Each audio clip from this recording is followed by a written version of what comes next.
ഈശ്വരനും പ്രിയപ്പെട്ടവരെ, തിരുവിഷ്ടമിടിയിലേക്ക് സ്വാഗതം. ഏവർക്കും ഈശ്വര കൃപയും സമാധാനവും. ആത്മീയ പാഠങ്ങളിൽ 21-ാം ഭാഗത്തേക്ക് നമ്മൾ പ്രവേശിക്കുന്നു. എന്താണ് ആത്മീയതയെന്നും ആത്മീയതയിലൂടെ നാം എന്താണ് സ്വായത്തമാക്കുന്നതെന്നും ആത്മീയ വഴിയിലൂടെ ചരിക്കുന്നതിൽ എന്ത് ആനന്ദമാണ് നമുക്ക് അനുഭവിക്കാൻ കഴിയുകയെന്നും വ്യക്തമായൊരു ധാരണയും ബോധ്യവും ഒക്കെ നമുക്കുണ്ടാകേണ്ടതുണ്ട്. ആത്മീയതയെ പലതരത്തിൽ വ്യാഖ്യാനിക്കുകയും ഭൗതിക സാധ്യതകളെ നമുക്ക് അനുകൂലമാക്കാൻ ദൈവപ്രീതി നേടുന്നതാണ് ആത്മീയ ജീവിതവും തെറ്റിദ്ധരിക്കുകയൊക്കെ ചെയ്യുന്ന ഒരു സമൂഹത്തിന്റെ മധ്യയാണ് നമ്മൾ ഈ ആലോചനയുമായി ചേരുന്നത്. അതുകൊണ്ട് ആലോചിക്കേണ്ട ഒരു വിഷയം യഥാർത്ഥത്തിൽ ആത്മീയത എന്താണ്, ജീവിതത്തിന്റെ അർത്ഥം തിരയുക എന്നതാണ് യഥാർത്ഥത്തിൽ ആത്മീയതയുടെ ഏറ്റവും പ്രധാനപ്പെട്ട കാര്യം.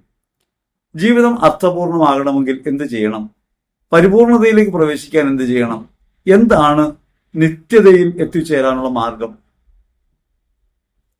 ജീവിതത്തിന്റെ അർത്ഥമെന്ത് എന്ന് പരിശോധിക്കുമ്പോൾ രണ്ട് തരത്തിലുള്ള കാര്യങ്ങൾ നമുക്ക് കാണാൻ പറ്റും. ഒന്നൊരു സാമാന്യ അർത്ഥമാണ്, ഒന്ന് ഭാവാർത്ഥമാണ്. സാമാന്യ അർത്ഥം എന്ന് പറഞ്ഞാൽ നമ്മൾ ജീവിക്കുന്നതിന്റെ അർത്ഥം എന്ത് എന്ന് അന്വേഷിക്കും. അങ്ങനെ നമ്മൾ ചെയ്യാനുള്ള കടമകളെക്കുറിച്ച്, ജീവിതത്തിന്റെ ഓരോ ഘട്ടങ്ങളെക്കുറിച്ചൊക്കെ ചിന്തിക്കും. അങ്ങനെ ഒടുവിൽ നാം മരിക്കും. മരണശേഷം സ്വർഗനരക വിധികളെക്കുറിച്ചുള്ള എല്ലാ ചിന്തകളും ഒക്കെ കൂടെ ഉണ്ടാകാം. പക്ഷെ സാമാന്യ അർത്ഥത്തിൽ നാം ഈ ലോകത്ത് കാണുന്നത് ഈ ലോകത്തിലെ ജീവിതം നിരർത്ഥകമാണെന്നാണ്.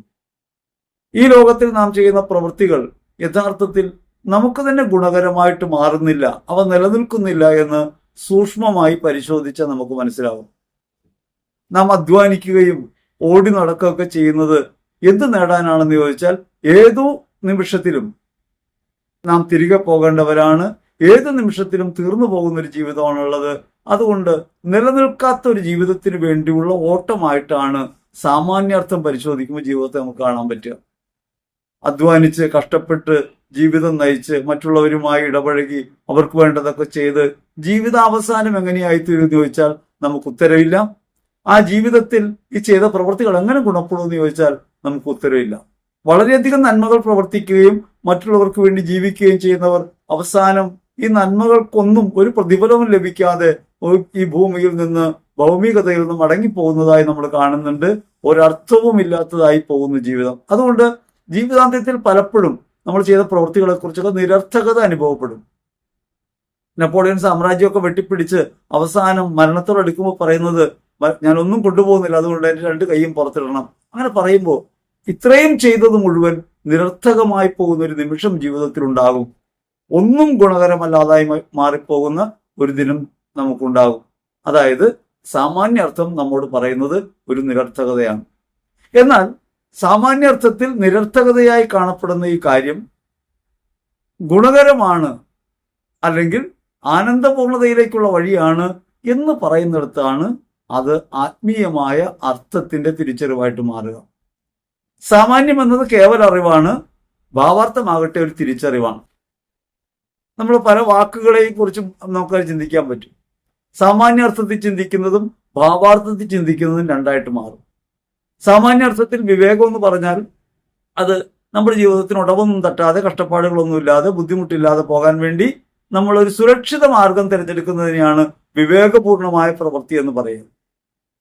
അങ്ങനെയാണ് നമ്മുടെ ജീവിതത്തിൽ നമുക്ക് ഉടച്ചിലുകളൊന്നുമില്ലാതെ, ഇടർച്ചകളൊന്നുമില്ലാതെ, അസ്വസ്ഥതകളില്ലാതെ സുഖകരമായി ജീവിതം നയിക്കുന്ന വഴിയെ നമ്മൾ പറയും സുരക്ഷിത മാർഗമാണ്. അതാണ് വിവേകം. ആ വഴിയിലൂടെ പോകുന്നതാണ് വിവേകം. ഇന്ന വഴിയിൽ ചെളിയുണ്ട്, ആ ചെളിയിൽ ചവിട്ടാതിരിക്കാൻ നമുക്ക് വഴി മാറിപ്പോകാം, വിവേകമാണ്. സാമാന്യാർത്ഥമാണ്. ചെളി എപ്പോഴും ശേഷിക്കുന്നുണ്ട്, നമ്മൾ വഴി മാറിപ്പോയത് കൊണ്ട് നമ്മുടെ കാര്യം പറ്റിയില്ലെന്നേ ഉള്ളൂ. എന്നാൽ വിവേകത്തിന്റെ ഭാവാർത്ഥം എങ്ങനെയാണ്? അത് കുഞ്ഞൻ നമ്പ്യാർ പറയുന്നുണ്ട്. ദാരിദ്ര്യം എന്തെന്നറിഞ്ഞവർക്ക് പാരിൽ പരക്ലേശ വിവേകമുള്ളൂ. ദാരിദ്ര്യം യഥാർത്ഥത്തിൽ കഷ്ടതയുടെ അനുഭവമാണ്, ആർക്കും ഇഷ്ടപ്പെടാത്ത കാര്യമാണ്, നല്ലതല്ലെന്ന് നാം കരുതുന്ന ഒരു കാര്യമാണ്. ആ ദാരിദ്ര്യം എന്തെന്നറിഞ്ഞവർക്ക് പാരിൽ പരക്ലേശ വിവേകമുള്ളൂ. വിവേകം പരക്ലേശത്തെ തിരിച്ചറിയാനുള്ള ഒരു കാര്യമായിട്ട് മാറുന്നു. അത് മാറുന്നത് ഈ ദാരിദ്ര്യം കൊണ്ടാണ്. ദാരിദ്ര്യത്തെക്കുറിച്ച് നമുക്കുണ്ടായ സങ്കല്പം ഉടഞ്ഞു പോകുന്നു, വിവേകത്തെക്കുറിച്ച് നമുക്കുണ്ടായ സങ്കല്പം ഉടഞ്ഞു പോകുന്നു. അങ്ങനെ വിവേകരഹിതമെന്ന് കരുതാവുന്ന ഒരു ദാരിദ്ര്യം, വേദനാകരമായ അനുഭവം ഗുണകരമായ ഒന്നായിട്ട് പരിവർത്തിക്കുമെന്ന് ഭാവാർത്ഥം നമ്മോട് പറയുന്നു. അന്യജീവൻ ഉദകി സ്വജീവിതം ധന്യമാക്കും അമലേ വിവേകികൾ. വിവേകം എന്താണ്? നമ്മുടെ ജീവിതം സുരക്ഷിതമാകുന്ന കാര്യമാണെന്നാണ് സാമാന്യാർത്ഥം. ഇവിടെ കുമാരനാശാൻ പറയുന്നത് അത് അന്യജീവൻ ഉതകുമ്പോൾ സ്വജീവിതം ഗുണകരമായിട്ട് മാറും. അതാണ് വിവേകം. അതുകൊണ്ട് കാൽവരി മലയിലേക്ക് പോകുന്നില്ലെങ്കിൽ ക്രിസ്തു കുരിശിൽ മരിക്കില്ല, പീഡയേൽക്കേണ്ടി വരില്ല. ആ വഴിയൊന്ന് മാറിപ്പോയാൽ ജെറുസലേമിലേക്കുള്ള യാത്രാമധ്യേ വിശുദ്ധ പത്രോസ് യേശുവിനോട് പറയുന്നുണ്ട്, നമുക്ക് വഴി മാറിപ്പോകാം, നിനക്ക് ഇങ്ങനെയൊന്നും സംഭവിക്കാതിരിക്കട്ടെ. പക്ഷേ യഥാർത്ഥത്തിൽ അതിലേക്കാണ് ക്രിസ്തു വരുന്നത്, ലോകരക്ഷയ്ക്ക് വേണ്ടിയാണ്. അതുകൊണ്ട് ക്ലേശത്തിന്റെ മാർഗത്തെ അവഗണിക്കാൻ ക്രിസ്തു തയ്യാറാകുന്നില്ല. വിവേകപൂർണമായ പ്രവൃത്തി സ്വസുരക്ഷയല്ലെന്നും അതിനപ്പുറത്ത് തന്നോട് ദൈവം കൽപ്പിച്ചത് പ്രവർത്തിക്കുന്നതാണെന്നും അതുവഴി ദൈവനിയോഗം നിറവേറുമ്പോഴാണ് താൻ പരിപൂർണതയിലെത്തുകയെന്നും മഹത്വത്തിലെത്തുകയെന്നും ക്രിസ്തുവിനറിയാം. ആ മാർഗമാണ് വിവേകത്തിന്റെ മാർഗം. അപ്പൊ അതുകൊണ്ട് സാമാന്യാർത്ഥം പറയുന്ന വിവേകവും ഭാവാർത്ഥം പറയുന്ന വിവേകവും രണ്ടാണ്. അതേപോലെ ജീവിതത്തെ സംബന്ധിച്ച് സാമാന്യാർത്ഥം പറയുന്ന ഒരു കാര്യം, ഇങ്ങനെ നന്മയൊക്കെ ചെയ്ത് മറ്റുള്ളവർക്ക് വേണ്ടി ജീവിച്ച് കഷ്ടപ്പാടുകളൊക്കെ സഹിച്ച് അങ്ങനെ സഹിച്ച് അവസാനം എന്ത് സംഭവിക്കുമെന്ന് ചോദിച്ചാൽ അവസാനം നമുക്ക് പറയാൻ ഉത്തരവില്ല. അവസാനം സഹനം. അങ്ങനെയാണെങ്കിൽ ഇതൊന്നും അർത്ഥമില്ല. ഒരാൾ ഒരു മരച്ചുവട്ടിലിരുന്ന് പുക വലിച്ചുകൊണ്ടിരിക്കുകയാണ്, ബീഡി വലിക്കുകയാണ്. ഒരാൾ ചെന്നിട്ട് ഉപദേശിക്കുകയാണ്, നിങ്ങൾ ഇങ്ങനെ സമയം പാഴാക്കരുത്, ഈ ബീഡി വലിച്ച് സമയം കളഞ്ഞാൽ ആ സമയത്ത് നിങ്ങൾ അധ്വാനിച്ചിരുന്നെങ്കിലോ. അപ്പൊ മറ്റേ ആൾ ചോദിക്കും, അങ്ങനെ അധ്വാനിച്ചിരുന്നെങ്കിൽ എന്ത് സംഭവിച്ചാനെ? അങ്ങനെ അധ്വാനിച്ചിരുന്നെങ്കിൽ നിങ്ങൾക്ക് പണമുണ്ടായേനെ, നിങ്ങളൊരു വലിയ വീട് വെച്ചേനെ, ഒരു കറങ്ങുന്ന കസേര ഉണ്ടായേനെ, ആ കറങ്ങുന്ന കസേരയിൽ ഇരുന്ന് സുഖകരമായി നിങ്ങൾക്ക് ബീഡി വലിക്കാമായിരുന്നു. അപ്പൊ ബീഡി വലിക്കുന്ന ആൾ പറയുകയാണ്, ഞാൻ ഇപ്പോഴേ അത് അനുഭവിക്കുന്നുണ്ട്. അർത്ഥരഹിതമായി പോകും സാമാന്യതയിൽ ജീവിതം. അഥവാ നാം സാമാന്യമായി കാണുന്ന കാര്യങ്ങളെ സാമാന്യമല്ലാതെ കാണാൻ, അസാമാന്യമായ ഭാവാർത്ഥത്തിൽ കാണാൻ നമുക്ക് കരുത്ത് പകരുന്നതാണ് ആത്മീയത. അവിടെ ജീവിതത്തിന് അർത്ഥമുണ്ട്. നാം ചെയ്ത പ്രവൃത്തികൾക്ക് ഭാവിയിലൊരു ഫലം ഉണ്ടാകുമെന്ന പ്രതീക്ഷയല്ല അവിടെയുള്ളത്. ജീവിക്കുന്ന ഓരോ നിമിഷവും അർത്ഥപൂർണമായിട്ട് മാറും. നമ്മുടെ ജീവിതം നമുക്ക് വേണ്ടിയല്ലാതെ മറ്റുള്ളവർക്ക് വേണ്ടി അർപ്പിക്കുകയും നമ്മുടെ ജീവിതത്തെ ഉപേക്ഷിക്കുകയും സ്വന്തം താല്പര്യങ്ങൾ അവഗണിച്ച് മറ്റുള്ളവർക്ക് വേണ്ടി ആയിത്തീരുകയും ചെയ്യുന്ന ഒരു ജീവിതം നയിക്കുമ്പോൾ നാം അനുഭവിക്കുന്ന ശൂന്യത, സാധാരണഗതിയിൽ നമുക്ക് വളരെ വേദനാകരമായി തോന്നാവുന്ന ഒരു ശൂന്യതയെ അതിന്റെ അർത്ഥം തിരിച്ചറിയുമ്പോൾ അത് ആനന്ദാനുഭവമാക്കി മാറ്റും. നമ്മൾ ഇന്ന് അനുഭവിക്കുന്ന ജീവിതം തന്നെ, ആ ജീവിതത്തിലെ ക്ലേശകരമായ വഴികൾ തന്നെ ആനന്ദകരമായ ഒന്നായിട്ട് മാറും. ഒരു ഭാവി പ്രതീക്ഷയായിട്ട് മാത്രമല്ല, ജീവിക്കുന്ന ഓരോ നിമിഷവും നമ്മുടെ ജീവിതത്തിൽ അനുഭവിക്കുന്ന നാം നേരിടുന്ന പ്രതിസന്ധികളും പ്രതികൂലങ്ങളും കഷ്ടതകളും സഹനങ്ങളും അപമാനങ്ങളും ഒക്കെ നമ്മുടെ ജീവിതത്തെ ആനന്ദപൂർണമായ ഒന്നായിട്ട് മാറ്റും. ഈ തിരിച്ചറിവ് നമ്മുടെ മനസ്സിന് നൽകാൻ കഴിയുന്ന ഒരു കാര്യമല്ല. മനസ്സ് കേവല അറിവിലേക്കാണ് നമ്മളെ കൊണ്ടുപോകുക. തിരിച്ചറിവ് നൽകുന്നത് ആത്മാവാണ്. അഥവാ ഇങ്ങനെ തിരിച്ചറിയുന്നതിനെയാണ് ആത്മാവ് നമുക്ക് പറയാൻ പറ്റുക. കേവലമായ അറിവിൽ നിന്ന് ഭാവാത്മകമായ ഒരു അർത്ഥത്തിലേക്ക് നമ്മുടെ ജീവിതത്തിന്റെ മൂല്യത്തെ അല്ലെങ്കിൽ ജീവിതത്തിന്റെ പരിപൂർണതയെ തിരിച്ചറിയാൻ കഴിയും വിധം ഹൃദയത്തെ ഉണർത്തുന്ന ആത്മാവിന്റെ പ്രവൃത്തിയാണ്. ഈ ആത്മീയത യഥാർത്ഥത്തിൽ ആനന്ദപൂർണമായ മാർഗമാണ്. നമ്മൾ അനുഭവിക്കുന്ന ക്ലേശം, കഷ്ടത, അപമാനമൊക്കെ സാമാന്യ അർത്ഥത്തിൽ വേദനാജനകമായ കാര്യങ്ങളാണ്. അതിനെ ഭാവാത്മകമായ തലത്തിൽ കാണുമ്പോൾ അതെല്ലാം ആനന്ദപൂർണതയായിട്ട് മാറും. അങ്ങനെ ജീവിതത്തിനകത്ത് ഒരു ആനന്ദാനുഭവം ഉണ്ടാവുകയും ക്രിസ്തുവിൽ ജീവിക്കാൻ കഴിയുകയും ചെയ്യുമ്പോഴാണ് നമുക്ക് യഥാർത്ഥത്തിൽ നിത്യത അവകാശമാക്കാൻ കഴിയുക. നമുക്കൊരു കാര്യം ആലോചിക്കാം. നമ്മുടെ ഒരു ഇല്ലായ്മ, ഒരു ദാരിദ്ര്യം, ആ ദാരിദ്ര്യം നമ്മെ വേദനിപ്പിക്കുന്നു. ദാരിദ്ര്യം എന്തായാലും വേദനാജനകമാണ്. കാരണം അവനവന്റെ ആവശ്യത്തിന്, അവനവന് ജീവസന്ധാരണത്തിന് വകയില്ലാതായി പോകുമ്പോൾ, കഷ്ടത അനുഭവിക്കുമ്പോൾ അത് സുഖകരമാണെന്ന് പറയാൻ നമുക്ക് മനോവിഭ്രാന്തി വേണ്ടി വരും. വിശപ്പ് നല്ലതാണെന്ന് പറയാൻ കഴിയണമെങ്കിൽ, വിശപ്പ് ഗുണകരമാണെന്ന് പറയാൻ കഴിയണമെങ്കിൽ നമുക്ക് ചിത്തഭ്രമം വേണ്ടി വരും. യഥാർത്ഥത്തിൽ അത്തരത്തിൽ സാമാന്യമായി വേദനാജനകമായ ഒരു കാര്യം ഒരു ആത്മീയ അനുഭവത്തിൽ ഗുണകരമായിട്ട് മാറുന്നു. എന്റെ വിശപ്പ് എനിക്ക് വേദനാകരമായ അനുഭവമല്ലാതെ, കഷ്ടതയല്ലാതെ അനുഭവിക്കാൻ കഴിയുന്നൊരു അവസരം ഉണ്ടാവുന്നു. അതെപ്പോഴാണ്?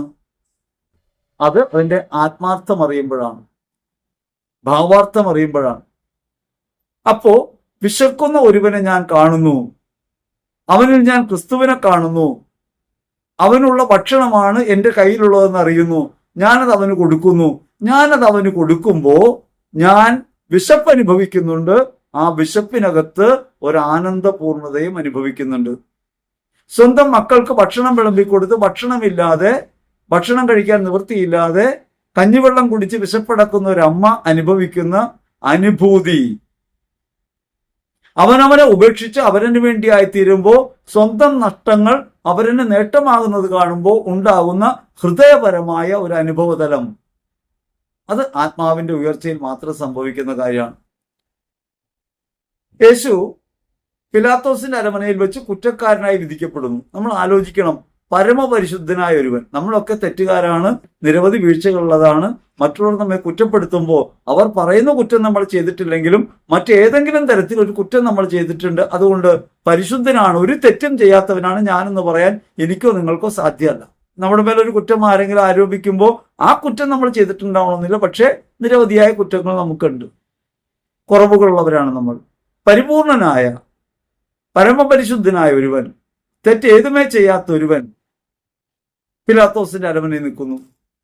അങ്ങനെ അരമനയിൽ നിൽക്കുന്ന ക്രിസ്തു ചോദ്യം ചെയ്യപ്പെടുമ്പോൾ, കുറ്റവാളിയായി വിധിക്കപ്പെടുമ്പോൾ അവൻ ശിരസ് താഴ്ത്തി നിൽക്കുന്നു. അവൻ പ്രതികരിക്കുന്നില്ല. തനിക്കെതിരെ ഉണ്ടാകുന്ന വിധിയെക്കുറിച്ച് അവൻ പരിതപിക്കുന്നില്ല.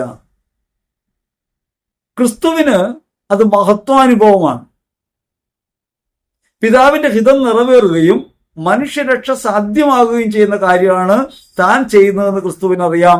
അതുകൊണ്ട് തന്റെ വേദന, താൻ ഏൽക്കുന്ന അപമാനം ലോകരക്ഷയ്ക്കുള്ളതാണെന്ന് തിരിച്ചറിവുകൊണ്ട് ക്രിസ്തു വ്യക്തിപരമായി അനുഭവിക്കുന്ന അപമാനവും വേദനയും അപ്രസക്തമാവുകയും അതിലൂടെ ദൈവത്തിന് ഇഷ്ടം നിറവേറുന്നതിലുള്ള ആനന്ദം ക്രിസ്തുവിനെ ഭരിക്കുകയും ചെയ്യുന്നു. നാം ആകട്ടെ നമ്മുടെ ജീവിതത്തിൽ ഉണ്ടാകുന്ന ഒരു അപമാനത്തെ സ്വീകരിക്കുമ്പോൾ തളർന്നു പോകുന്നു. കാരണം നമുക്ക് ഭാവാത്മകമായ അർത്ഥം അറിയില്ല. രണ്ട് തരത്തിൽ ഭാവാത്മകമായ അർത്ഥത്തോടെ പ്രവർത്തിക്കുന്ന നമുക്ക് കാണാം. ഒന്ന്, നാം ചെയ്യാത്ത ഒരു കുറ്റത്തിന് നമ്മെ ഒരാൾ കുറ്റപ്പെടുത്തുന്നു. നാം ചെയ്ത നിരവധി തെറ്റുകൾ അയാളുടെ മുമ്പിൽ നിന്ന് മറയ്ക്കപ്പെട്ടിട്ടുണ്ട്. ഒരു അപമാനം ഏൽക്കുമ്പോൾ ഓർക്കേണ്ടത്, എന്നെ ഇങ്ങനെ ഇപ്പൊ അപമാനിക്കുന്നു, ഈ അപമാനിക്കുന്നത് യഥാർത്ഥത്തിൽ സംഭവിച്ച കാര്യമല്ല. അതുകൊണ്ട് ഞാൻ ചെയ്യാത്തൊരു കാര്യത്തിന് എന്നെ കുറ്റപ്പെടുത്തുമ്പോൾ ഞാൻ വിഷമിക്കേണ്ട കാര്യമില്ല. ഞാൻ ചെയ്യാത്തൊരു കാര്യത്തിന് എന്നൊരാൾ കുറ്റപ്പെടുത്തുമ്പോൾ ഞാൻ വേദനിക്കേണ്ട കാര്യമില്ല. കാരണം അത് അയാളുടെ തോന്നൽ മാത്രമാണ്, അത് സത്യമല്ല, നമുക്കറിയാം. അതിനെക്കുറിച്ച് നമ്മൾ വേദനിക്കേണ്ട കാര്യമില്ല.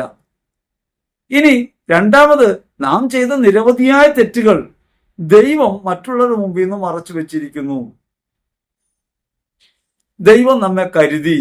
അതുകൊണ്ട് നാം ചെയ്ത തെറ്റുകൾ മറച്ചു വെച്ച് നമ്മെ രക്ഷിക്കുന്ന ദൈവം നാം ചെയ്യാത്തൊരു കുറ്റത്തിൽ അപമാനിതനാകുമ്പോൾ നിരവധിയായ തെറ്റുകൾ ക്ഷമിക്കുന്നു. ഇവിടെ ദൈവസന്നിധിയിൽ എളിമയോടെ നാം നിൽക്കുമ്പോൾ നമ്മുടെ നിരവധിയായ കുറ്റങ്ങൾ ക്ഷമിക്കപ്പെടുന്നുണ്ട്. ഒരു ഭാഗം ആത്മീയതയിൽ അങ്ങനെ ചിന്തിക്കാം. മറ്റൊരു ഭാഗത്ത്, ഞാൻ ഇങ്ങനെ ചെയ്യാത്ത തെറ്റിന് കുറ്റാരോപിതനാകുമ്പോൾ, കുറ്റാരോപണം ചെയ്യപ്പെടുമ്പോൾ, വിധിക്കപ്പെടുമ്പോൾ, ഇങ്ങനെ പിലാത്തോസിന്റെ അരമനയിൽ വിധിക്കപ്പെട്ട ഒരുവനോട് ഞാൻ ഐക്യം പ്രാപിക്കുന്നുണ്ട്. ചെയ്യാത്ത തെറ്റിന് ശിക്ഷ കേൾക്കുന്ന ഒരുവൻ ക്രിസ്തുവിനോട് സമരൂപനായിത്തീരുന്നു, അല്ലെങ്കിൽ ക്രിസ്തുവിനോട് ഒന്നിച്ചായിത്തീരുന്നു. ഇങ്ങനെ ക്രിസ്തുവാനുഭവത്തിലേക്ക് വരാൻ നമുക്ക് കഴിയും. ഒന്ന്, ഒരു വിമോചനാനുഭവം അവിടെയുണ്ട്. രണ്ട്, ക്രിസ്തുവിലുള്ള ഒരു അനുഭവമുണ്ട്. ഈ വിമോചനത്തിന്റെയും ക്രിസ്തുവാനുഭവത്തിന്റെയും സമ്പൂർണതയിൽ നമുക്ക് ഹൃദയത്തിൽ ആനന്ദിക്കാൻ കഴിയും, ഹൃദയത്തിൽ സന്തോഷിക്കാൻ കഴിയും. നമ്മൾ ഈ ലോകത്തിന് മുൻപിൽ നല്ലവരാകാൻ ശ്രമിക്കുന്നവരാണ്. അത് ആത്മീയതയല്ല. ഈ ലോകത്തിന് മുമ്പിൽ നല്ലവരാകാൻ ശ്രമിക്കുക എന്ന് വെച്ചാൽ സാമാന്യതയാണ്. എത്ര നേരം നല്ലവരാണെന്ന് ആളുകൾ പറയും, എത്ര നേരം സ്തുതികൾ കേൾക്കാൻ പറ്റും. ജീവിതത്തിൽ മുഴുവനും ഈ നന്മയുടെ ഭാഗത്ത് നിൽക്കാൻ പറ്റുമെന്ന് ഉറപ്പുണ്ടോ? അല്ലെങ്കിൽ അങ്ങനെ മറ്റുള്ളവർ നമ്മെക്കുറിച്ച് നന്മ പറയുന്ന ഉറപ്പുണ്ടോ? ഇല്ല. അപ്പൊ നിസ്സാരനായ നമ്മൾ, ഈ ലോകത്തിൽ ഒന്നുമല്ലാത്ത നമ്മൾ, ഈ സാമാന്യ അർത്ഥത്തിൽ കുടുങ്ങാതെ അതിനപ്പുറത്തുള്ള ആത്മീയമായ തെളിച്ചത്തിലേക്ക് അല്ലെങ്കിൽ ഭാവാർത്ഥത്തിലേക്ക് പ്രവേശിക്കണം. അവിടെ നമ്മൾ ആത്മാവിന്റെ നിയന്ത്രണത്തിന് കീഴിലാവും. നാം അനുഭവിക്കുന്ന ഒരു ദാരിദ്ര്യം ക്രിസ്തുവിനോട് ഐക്യപ്പെടാനുള്ള ഒരു അവസരമായിട്ട് നമുക്ക് കാണാൻ പറ്റും. ഒരു ഭാഗത്ത് ക്രിസ്തുവിനോട് ഐക്യപ്പെടാനുള്ള ഒരവസരം. അതുകൊണ്ട് നമ്മുടെ ഇല്ലായ്മകളും പോരായ്മകളും നമുക്ക് വേണ്ടി സർവ്വസമ്പന്നതയും ഉപേക്ഷിച്ച് 2 കൊരിന്ത്യർ 8:9 ഭൂമിയിലേക്ക് വന്ന ക്രിസ്തുവിനോടൊപ്പമായിത്തീരുന്നു. അപ്പോൾ ക്രിസ്തുവിന്റെ സമാനതയിലേക്ക് അല്ലെങ്കിൽ ക്രിസ്തുവിന്റെ സാരൂപ്യത്തിലേക്ക് നാം ഉയർത്തപ്പെടുന്നു. മറ്റൊരു ഭാഗത്ത് ചിന്തിച്ചാൽ നമ്മെക്കാൾ ഇല്ലാത്തവരും കഷ്ടത അനുഭവിക്കുന്നവരുമായ അനേകരുടെ ഇടയിലാണ് നമ്മൾ. നമ്മുടെ കഷ്ടത നാം അനുഭവിക്കുന്നതിലൂടെ അനേകരുടെ കഷ്ടതയെ തിരിച്ചറിയാൻ നമുക്ക് കഴിയുന്നു. ഒരു തിരിച്ചറിവിന്റെ പ്രകാശം നമുക്കുണ്ടാകുന്നു. ഈ തിരിച്ചറിവ് ആത്മീയതയാണ്. എനിക്ക് വിശക്കുമ്പോൾ എന്റെ വിശപ്പിൽ കുടുങ്ങിപ്പോകാതെ അവരന്റെ വിശപ്പിനെ എനിക്ക് കാണാൻ കഴിയുമ്പോൾ എന്റെ വിശപ്പ് ഒരു ആത്മീയ അർത്ഥമുള്ളതായിട്ട് മാറുന്നു. എന്റെ ഭൗതികമായ പ്രശ്നം ഒരു ആത്മീയതയെ പ്രകാശിപ്പിക്കുന്നു. അങ്ങനെ എനിക്ക് ഹൃദയത്തിൽ ദൈവോന്മുഖരാകാൻ പറ്റുന്നു, അവരോന്മുഖരാകാൻ പറ്റുന്നു. ജീവിതത്തെ ഇപ്രകാരം തിരിച്ചറിയുന്ന ഒരു പ്രവൃത്തിയായിട്ട് മാറുമ്പോഴാണ് ആത്മീയത എന്നതുണ്ടാകുക. ആത്മാവ് സാമാന്യ അർത്ഥത്തിലല്ല, ഭാവാർത്ഥത്തിലാണ് കാര്യങ്ങൾ പ്രകാശിപ്പിക്കുക. അതുകൊണ്ട് ആത്മീയരാണെന്ന് പറയുമ്പോൾ അനുഷ്ഠാനങ്ങളിലും ആചാരങ്ങളിലും ഒക്കെ പങ്കെടുക്കുകയും ഭക്താഭ്യാസങ്ങളൊക്കെ കൃത്യമായി നിറവേറ്റുകയും നമുക്കറിയാവുന്ന പാലിക്കാവുന്ന കൽപ്പനകൾ, ചെയ്യാവുന്ന നന്മകളൊക്കെ ചെയ്ത് ജീവിക്കുകയും ചെയ്യുമ്പോൾ നമ്മളൊരു സാമാന്യ അർത്ഥത്തിൽ മാത്രമേ ആകുന്നുള്ളൂ, ആത്മീയതയിലേക്ക് പ്രവേശിക്കുന്നില്ല. ആത്മീയത ഭൗതിക യാഥാർത്ഥ്യങ്ങൾക്കകത്തൊളിഞ്ഞിരിക്കുന്ന നിഗൂഢമായ ഭാവാർത്ഥത്തെ കണ്ടെടുക്കുന്ന പ്രവൃത്തിയാണ്. ഇത് ആത്മാവിന്റെ പ്രവൃത്തിയാണ്. പരിശുദ്ധാത്മാവിൽ സാധ്യമാകുന്ന കാര്യമാണ്. പരിശുദ്ധാത്മാവാണ് ജ്ഞാനം. ആ ജ്ഞാനത്തിലേക്ക് എത്താനുള്ള തിരിച്ചറിവിന്റെ വഴിയാണ് ആത്മാവ് നൽകുന്നത്. അതൊരു തിരിച്ചറിവാണ്. സാമാന്യർത്ഥത്തിൽ നിന്ന് ഭാവാർത്ഥത്തിൽ ജീവിതത്തെ കണ്ടെത്താൻ നമ്മെ പഠിപ്പിക്കുന്ന കാര്യം. ആത്മീയതയെ അങ്ങനെ നാം തിരിച്ചറിയുമ്പോൾ മാത്രമേ നമ്മുടെ ജീവിത സമസ്യകൾക്ക് ഉത്തരമായ ക്രിസ്തുവിനെ നമുക്ക് കാണാൻ പറ്റും. നമ്മുടെ ഏത് പ്രശ്നങ്ങൾക്കുള്ള ഉത്തരാര? യേശു ക്രിസ്തുവാണ് ഉത്തരം. അതെല്ലാവരും അംഗീകരിക്കുന്നു. യേശു ക്രിസ്തു എങ്ങനെ ഉത്തരമാകും? നമ്മൾ വിചാരിക്കുന്നത് നമുക്കൊരു കടബാധ്യത ഉണ്ടാവുന്നു, യേശു ക്രിസ്തുവിൽ ഉത്തരം തേടുന്നു. ഉത്തരം തേടുന്നു വെച്ചാൽ യേശു ക്രിസ്തു സമ്പത്ത് തരും, എങ്ങനെയും കടം വീട്ടാൻ പറ്റും. അതാണ് നമ്മൾ സാമാന്യ അർത്ഥത്തിൽ കാണുന്നത്. എന്നാൽ ഭാവാർത്ഥത്തിലേക്ക് നമ്മൾ പ്രവേശിച്ച് അവിടെ നമ്മൾ കാണുന്നത് നമ്മുടെ ഇല്ലായ്മയിൽ, വേദനയിൽ സകല ബന്ധങ്ങളും നഷ്ടമാകുന്നു, ലോകം മുഴുവൻ നമുക്കെതിരാകുന്നു, നാം അഭിമാനത്തിൽ വീണു പോകുന്നു, നാം ഒന്നുമല്ലാതായിത്തീരുന്നു. ഈ ഒന്നുമല്ലാതായിത്തീരുമ്പോ യഥാർത്ഥത്തിൽ ക്രിസ്തുപക്ഷത്ത് നാം ആയിത്തീരുന്നുണ്ട്. ലോകം നൽകുന്ന അപമാനങ്ങളും സഹനങ്ങളും കഷ്ടതകളും സ്വീകരിക്കുമ്പോൾ ഞാൻ അനുഭവിക്കുന്ന വേദനാകരമായ അനുഭവത്തിൽ ഞാൻ ക്രിസ്തുവിനോട് സമനായിത്തീരുന്നു. രണ്ടാമത്, ലോകത്ത് സാമ്പത്തികമായി തകർന്ന അനേകരുടെ വേദനകൾ തിരിച്ചറിയാവുന്ന തരത്തിലേക്ക് എൻ്റെ ഹൃദയം ഉയരുന്നു. ഞാൻ ഇവിടെ അനുഭവിക്കുന്നത് ദൈവാത്മാവിന്റെ പ്രവർത്തനമാണ്, ഒരു നയിക്കപ്പെടലാണ്. ഒപ്പം തന്നെ ഞാൻ എന്നതിന്റെ പരിമിതിയെയും കുറവിനെയും ശൂന്യതയെയും ഞാൻ തിരിച്ചറിയുന്നു. എൻ്റെ കുറവിനെ, എൻ്റെ ശൂന്യതയെ ഞാൻ തിരിച്ചറിയുമ്പോൾ, എൻ്റെ നിസ്സാരതയെ ഞാൻ തിരിച്ചറിയുമ്പോൾ ഞാൻ ദൈവത്തിന്റെ മഹത്വത്തെ പ്രകാശിപ്പിക്കുന്നയാളായി, ദൈവത്തിന്റെ മഹത്വത്തെ തിരിച്ചറിയുന്ന ആളായിട്ട് മാറുന്നു. അങ്ങനെ ജീവിതത്തിൽ ഉണ്ടാകുന്ന ഏതനുഭവവും ആളുകൾ ചോദിക്കുന്നതാണല്ലോ, ഈ കഷ്ടതയും ദുരിതമൊക്കെ എന്താ ദൈവം വെച്ചത്? ഇതൊക്കെ തരേണ്ട കാര്യമുണ്ടായിരുന്നു. എന്തുകൊണ്ടാണ് മനുഷ്യർക്കിടയിൽ അസന്തുലിതമായ സാമ്പത്തിക അവസ്ഥ ഉണ്ടായത്? സാമൂഹ്യ ബന്ധങ്ങളിൽ ഉയർന്നവരും താഴ്ന്നവരും ഉണ്ടായത്? ഇതൊന്നും ദൈവം നിർമ്മിച്ചതല്ല. ദൈവം നിർമ്മിച്ചത് മനുഷ്യരെയാണ്. ദൈവം നിർമ്മിച്ചത് പ്രപഞ്ചത്തെയാണ്. ഈ മനോനില നമ്മിൽ ഉണ്ടാക്കുന്നത് എന്താ? ഉച്ചനീചത്വങ്ങളും അസ്ഥിരതകളും സാമ്പത്തികമായ ഉയർച്ച താഴ്ചകളും ഒക്കെ ഉണ്ടാക്കുന്നത് എന്താ? അതെല്ലാം നമ്മുടെ പ്രവൃത്തിയാണ്. നമ്മുടെ പ്രവൃത്തി എന്ന് പറയുമ്പോൾ വ്യക്തിപരമായി ഞാനോ നിങ്ങളോ ചെയ്യുന്ന പ്രവൃത്തിയാണോ എന്നില്ല, മനുഷ്യൻ ചെയ്ത പ്രവൃത്തിയാണ്. മനുഷ്യന്റെ പരിമിതിയാണ്. ദ്രവ്യാസക്തി പാപകരമാണ്, അതൊന്നാം പ്രമാണ ലംഘനമാണെന്ന് വചനം പഠിപ്പിക്കുന്നത് ഈ ദ്രവ്യാസക്തിയാണ് ലോകത്തെ ഇപ്രകാരം ഉച്ചനീചത്വങ്ങളുള്ളതാക്കി മാറ്റിയത്. എല്ലാവർക്കുമായി ദൈവം നൽകുന്ന വിഭവങ്ങളെ കൈയടക്കി വെക്കാനും അവരന്റെ കഷ്ടതയെക്കുറിച്ച് ഒരു തരത്തിലും ചിന്തിക്കാതിരിക്കാനും, ഞാൻ മൂലമാണ് അവരന് വിശപ്പുണ്ടാകുന്നതെന്നും ഞാൻ മൂലമാണ് അവരൻ കഷ്ടത അനുഭവിക്കുന്നതെന്നും തിരിച്ചറിയാൻ കഴിയാത്ത വിധം സങ്കുചിതമായി സമ്പത്തിനെ സ്നേഹിക്കുന്ന, സമ്പത്തിനെ ആരാധിക്കുന്നവരായി മനുഷ്യർ മാറുന്നു. ഇത് മനുഷ്യത്വത്തിന്റെ പ്രവൃത്തിയാണ്. ലോകത്തിന്റെ പ്രലോഭനങ്ങൾക്ക് മനുഷ്യൻ വിധേയപ്പെടുകയും ലൗകികമായ താല്പര്യങ്ങൾക്കകത്ത് കുടുങ്ങിപ്പോവുകയും ചെയ്യുമ്പോൾ ഭൗതികതയ്ക്കകത്ത് അയാൾ പെട്ടുപോകുന്നു. ഭൗതികതയെ പ്രകാശിപ്പിക്കേണ്ട ആത്മാവിന്റെ പ്രവർത്തനം അയാളിൽ ഇല്ലാതായി പോകുന്നു. ആത്മാവിന്റെ പ്രവർത്തനം എങ്ങനെയാണ്? അർത്ഥം തിരിച്ചറിയിക്കുന്ന പ്രവൃത്തിയാണ്. ഏത് കാര്യത്തിലും നിങ്ങൾ ചിരിക്കുന്നു, ചിരിയുടെ അർത്ഥം നിങ്ങൾ അറിയുന്നത് രണ്ടു തരത്തിലാണ്. ഒന്ന് സാമാന്യതയിലാണ്, ഒന്ന് പരമാർത്ഥത്തിലാണ്. നമുക്ക് അത്രയൊന്നും ഇഷ്ടമല്ലാത്ത ഒരാളെ കാണുമ്പോൾ, അല്ലെങ്കിൽ സുഖകരമല്ലാത്ത ഒരാളെ കാണുമ്പോൾ നമ്മൾ അയാളോട് ചിരിക്കുന്നു. അത് ഒരു ഭംഗിയുള്ള ചിരിയാണ്. ആളുകളുടെ മുമ്പിൽ അങ്ങനെ ആയിരിക്കണം എന്നാണ് ലോകം നമ്മെ പഠിപ്പിച്ചിട്ടുള്ളത്. ചിരിക്കാൻ തോന്നിയില്ലെങ്കിലും ആളുകളെ കാണുമ്പോൾ ചിരിച്ചു കാണിക്കണം. അങ്ങനെ ചിരിച്ചു കാണിക്കുമ്പോൾ നമുക്കറിയാം നാം ചെയ്യുന്നത് യഥാർത്ഥത്തിൽ ഒരു ആത്മവഞ്ചനയാണ്. അത് നമ്മുടെ അകത്ത് ആത്മാവ് നമ്മോട് പറയും, നിന്റെ ഈ ചിരി യഥാർത്ഥത്തിൽ സ്നേഹത്തിൽ നിന്നല്ല.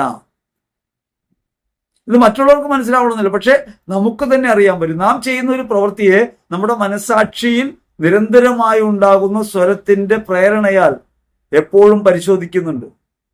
ഏത് പ്രവൃത്തിയും മനസാക്ഷി പരിശോധിച്ചുകൊണ്ടിരിക്കുകയാണ്. ഈ മനസാക്ഷി എന്ത് വെച്ചാണ് പരിശോധിക്കുന്നത്? ഈ ആത്മാവിന്റെ തിരിച്ചറിയൽ ശേഷി കൊണ്ടാണ്, തിരിച്ചറിവിന്റെ ശേഷി കൊണ്ടാണ്. ഈ തിരിച്ചറിവാണ് ആത്മാവ് നമ്മുടെ അകത്തുള്ളത്. ഇത് മറ്റും ജീവജാലങ്ങൾക്കൊന്നുമില്ലാത്ത രീതിയിൽ നമുക്കുണ്ട്. നമുക്ക് കാര്യകാരണ ബോധമുണ്ട്. ഈ തിരിച്ചറിവ് നൽകുന്ന ആത്മാവിന്റെ പ്രേരണയ്ക്ക് വിധേയപ്പെട്ട് ജീവിക്കുമ്പോഴാണ് ആത്മീയരായിട്ട് നമ്മൾ മാറുക. സാമാന്യതയെ ജീവിക്കുകയും അസാമാന്യമായി തിരിച്ചറിയുകയും ചെയ്യുക. ഈ ലോകത്ത് ജീവിക്കുമ്പോൾ, ഞാൻ ഭക്ഷിക്കുമ്പോൾ, ഇരിക്കുമ്പോൾ, കിടക്കുമ്പോൾ, പഠിക്കുമ്പോൾ, ലോകത്ത് ജീവിക്കുമ്പോൾ, സംസാരിക്കുമ്പോഴൊക്കെയും ഈ ലോകത്തെ ജീവിതത്തെ പ്രകാശിപ്പിക്കേണ്ടത് ഈ ആത്മാവിന്റെ പ്രകാശമാണ്. അപ്പൊ എന്റെ ഭക്ഷണം യഥാർത്ഥത്തിൽ ഞാൻ ഭക്ഷണം കഴിക്കുമ്പോൾ ഞാൻ എന്റെ ഭക്ഷണത്തിന്റെ രുചിയെക്കുറിച്ചല്ല ചിന്തിക്കുന്നത്, ലോകത്ത് ഭക്ഷണമില്ലാത്ത അനേകരെ കുറിച്ചാണ്. ലോകത്ത് ഭക്ഷണമില്ലാത്ത അനേകരെ കുറിച്ച് ചിന്തിക്കുമ്പോൾ എന്റെ ഭക്ഷണത്തിന്റെ അരുചി ഞാൻ അറിയുന്നില്ല. ലോകത്തുള്ള എല്ലാ മനുഷ്യരുടെയും വേദനകളെ കുറിച്ച് ഞാൻ ഓർക്കുന്നു. എന്റെ വേദനകളിലാണ് ഞാൻ അത് ഓർക്കുന്നത്.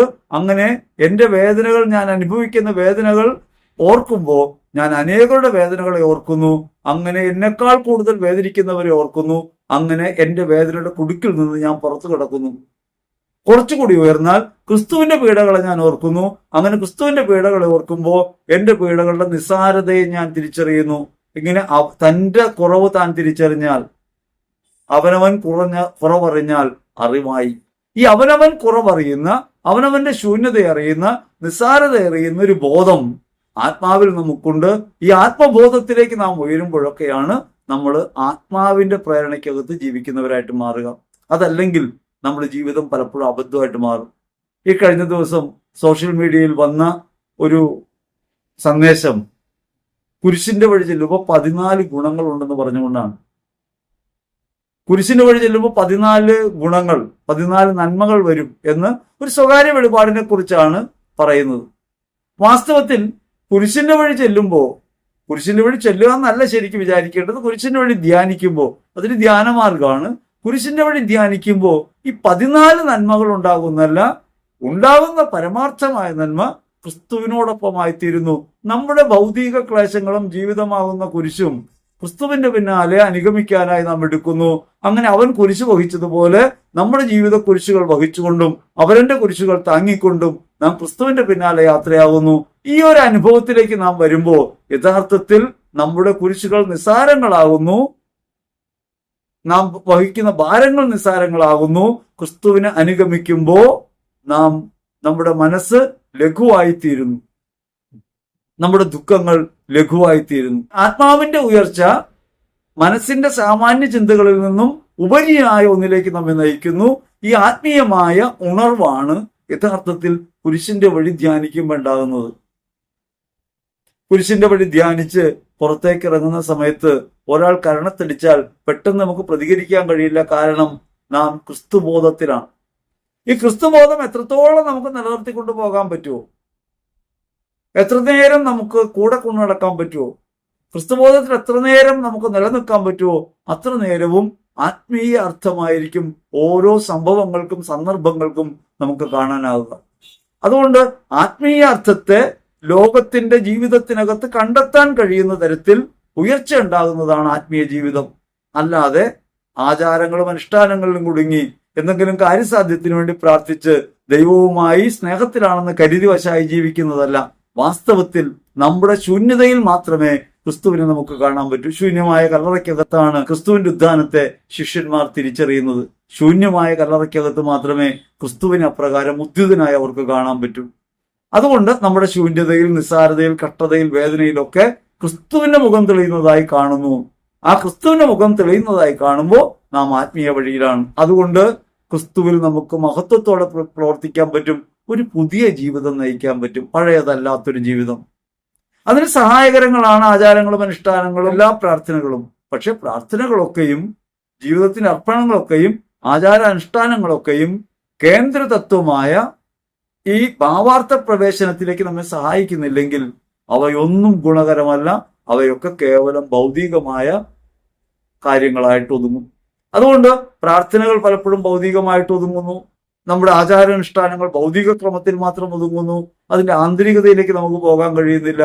ആന്തരികത പ്രകാശിക്കാൻ തുടങ്ങുമ്പോൾ ബാഹ്യമായുള്ള എല്ലാറ്റിനെയും, നന്മതിന്മകളെന്ന് ലോകം വിധിക്കുന്ന ഭൗതിക യാഥാർത്ഥ്യങ്ങളെയൊക്കെ ജീവിതത്തിൽ അർത്ഥപൂർണമായി നമുക്ക് കാണാൻ പറ്റും.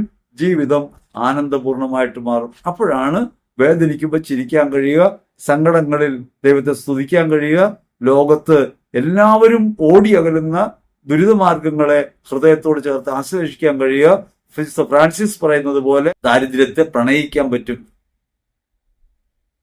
അപ്പോഴാണ് കഷ്ടതകളെ പ്രണയിക്കാൻ പറ്റുക. അവസാനത്തെ ആശ്രയവും വിടിഞ്ഞ് വർണ്ണാമലയിൽ ദൈവത്തോട് പ്രാർത്ഥിക്കുന്ന ഫ്രാൻസിസ് ദൈവത്തിന് സ്വരം കേൾക്കുന്നു, തിരുമുറിവുകളുള്ളവനായിട്ട് മാറുന്നു. ഫ്രാൻസിസ് ദൈവാനുഭവത്തിലേക്ക് വരുന്നത് സമ്പൂർണമായ നിഷേധത്തിലാണ്, അവനവൻ നിഷേധത്തിലാണ്. ഈ അവനവൻ നിഷേധത്തിന് നമ്മെ പ്രാപ്തരാക്കുന്ന ദൈവികമായ പ്രയോഗ വഴിയാണ് ആത്മാവിന്റെ പ്രകാശം. അതുകൊണ്ട് ആത്മാവ് പ്രകാശിക്കണമെങ്കിൽ നാം തിരിച്ചറിയണം, അത് സാമാന്യ അർത്ഥത്തിലല്ല, ഭൗതിക നേട്ടങ്ങളിലല്ല, ഭൗതിക ജീവിതത്തിലല്ല, അത് അതിന്റെ ആന്തരിക തത്വത്തിലേക്ക്, അവ എന്തിനാണെന്നും എന്താണ് നമുക്കതിലൂടെ ഉണ്ടാകുന്ന ആത്മീയമായ ഉയർച്ചയെന്നും ഉദ്ധിതാവസ്ഥയെന്നും നാം തിരിച്ചറിയുകയാണ്. അങ്ങനെ നോക്കുമ്പോൾ മരണമില്ലാതെ ഉദ്ധാനമില്ല, മരിക്കാതെ ഉയർക്കാൻ സാധ്യമല്ല. നാം ക്രിസ്തുവിന് മരിച്ച് ഉദ്ധിതരായവരാണ്. ആ ഉദ്ധാനത്തിന്റെ ജീവിതമാണ് നയിക്കുന്നത്. നമ്മുടെ ജീവിതം അർത്ഥപൂർണമാകുന്നത് ഒരു മരണത്തിൽ നമ്മെ തന്നെ ചേർത്ത് വെക്കുമ്പോഴാണ്. ക്രിസ്തുവിന്റെ മരണത്തോട് നമ്മെ ചേർത്ത് വെക്കുന്ന മരണം മാമോദീസയിൽ സംഭവിക്കുന്നു, സംസ്കരിക്കപ്പെടുന്നു, നാം ഉദ്ധിതരായിത്തീരുന്നു. അതുകൊണ്ട് ലോകത്ത് നാം നേരിടാനിരിക്കുന്ന വേദനാകരമായ അനുഭവങ്ങളെ ക്രിസ്തുവിൽ നമുക്ക് നോക്കിക്കാണാൻ പറ്റുന്നു. അപ്പൊ കഷ്ടനഷ്ടമേറി വന്നാൽ ഭാഗ്യവാനാണെന്ന് പറയാൻ പറ്റും. അപ്പൊ ഭാഗ്യം നമുക്ക് കാണാൻ പറ്റും. ആരാണ് എൻ്റെ അമ്മയും സഹോദരങ്ങളും എന്ന് ചോദ്യം ചോദിച്ചിട്ട് ക്രിസ്തു നോക്കുന്നത് ശിഷ്യരുടെ മുഖത്തേക്കാണ്. എല്ലാം ഉപേക്ഷിച്ച് തന്റെ പിന്നാലെ ഇറങ്ങി വന്ന ശിഷ്യന്മാരുടെ മുഖത്തേക്ക് നോക്കിയിട്ടാണ് പറയുന്നത്, ദൈവത്തിന്റെ വചനം ആര് പാലിക്കുന്നുവോ അവരാണ് എൻ്റെ അമ്മയും സഹോദരങ്ങളും. അപ്പൊ ക്രിസ്തുവിന്റെ സാഹോദര്യത്തിലേക്ക് വിളിക്കപ്പെട്ടവരാണ് നമ്മൾ. ആ ബോധ്യത്തോടെ ജീവിതത്തെ നോക്കിക്കാണാൻ പറ്റണം. എല്ലാറ്റിലും ആത്മീയമായ അർത്ഥം കാണാൻ പറ്റണം. നമുക്ക് ഒരുപക്ഷെ അർത്ഥം കണ്ടെത്താൻ പറ്റാത്ത കാര്യങ്ങളുണ്ടാവും. നാം വിചാരിക്കുന്ന പോലെ മക്കൾ ഉയരുന്നില്ല, അവർ നല്ലവരാകുന്നില്ല, നന്മയിൽ ജീവിക്കുന്നില്ല, ചുറ്റുപാടുകൾ മാറുന്നില്ല, ജീവിതം പുരോഗമിക്കുന്നില്ല, സാമ്പത്തിക അഭിവൃദ്ധി ഉണ്ടാകുന്നില്ല, സമാധാനം ഉണ്ടാകുന്നില്ല. ഇതൊക്കെ ബാഹ്യമായി നാം കാണുന്ന കാര്യങ്ങളാണ്. ആത്മാവിന്റെ അർത്ഥത്തിലൂടെ, ആത്മാവിന്റെ കണ്ണിലൂടെ, ക്രിസ്തുവിന്റെ ദർശനപരതയിലൂടെ അവയെല്ലാം നോക്കിക്കാണാൻ തുടങ്ങുമ്പോൾ അവയ്ക്കൊക്കെ മൂല്യമുള്ളതായും അർത്ഥമുള്ളതായും അവയിലൂടെയൊക്കെ ദൈവാനുഭവത്തിലേക്ക് നമുക്ക് ഉയരാനുള്ള വഴികൾ തുറക്കുന്നതായും കാണാൻ പറ്റും. സാമാന്യർത്ഥം വിട്ട് ഭാവാർത്ഥത്തിലേക്ക് പ്രവേശിക്കാൻ പറ്റും. രോഗം വരുമ്പോൾ ശരീര മനസ്സുകൾക്ക് അത് വേദനയാണ്, അസ്വസ്ഥതയാണ്, ആത്മാവിന് സന്തോഷമാണ്. കാരണം ആത്മാവ് അതിന്റെ നാഥനെ തൊട്ടറിയാനാകും വിധം ശരീര മനസ്സുകൾ ബലഹീനമായിരിക്കുന്നു. അവിടെ ആത്മാവിന്റെ ശക്തി നമുക്ക് അനുഭവിക്കാൻ പറ്റും. ജീവിതത്തിൽ എല്ലാവരാലും ഒറ്റപ്പെടുന്നു. നമുക്ക് വളരെ വേദനാകരമായ കാര്യമാണ്. ഈ ഒറ്റപ്പെടലിന്റെ സമയത്ത് ക്രിസ്തുവിനോട് കൂടുതൽ നമ്മൾ അടുക്കുന്നു. ലോകത്ത് എനിക്ക് ആരുമില്ല ദൈവമേ എന്ന് പറയുമ്പോൾ നീ മാത്രമേ ഉള്ളൂ എന്നതിനർത്ഥമുണ്ട്. അങ്ങനെ ദൈവത്തിൽ കൂടുതൽ ചേരുന്ന അനുഭവം ഉണ്ടാകുന്നു. ആത്മീയമായി ഈ അനുഭവം ഗുണകരമായിട്ട് മാറുന്നു. വേർപാടുകളും സഹനങ്ങളും ഒക്കെ ഉണ്ടാവുമ്പോൾ സഹന വഴികളൊക്കെ ക്രിസ്തുവിനോട് ഐക്യപ്പെടാനുള്ള മാർഗമായിട്ട് മാറുന്നു. അങ്ങനെ ജീവിതത്തിന്റെ പരമാർത്ഥത്തെ തിരിച്ചറിഞ്ഞ് ജീവിക്കാൻ എനിക്ക് നിങ്ങൾക്കും എപ്പോഴൊക്കെ കഴിയുമോ അപ്പോഴൊക്കെ നാം ആത്മീയരാണ്. അതുകൊണ്ട് ഭൗതികമായി ജീവിക്കുമ്പോൾ നാം ആത്മീയരാണ്, ആത്മീയത ഒരു അകപ്രകാശമാണ്.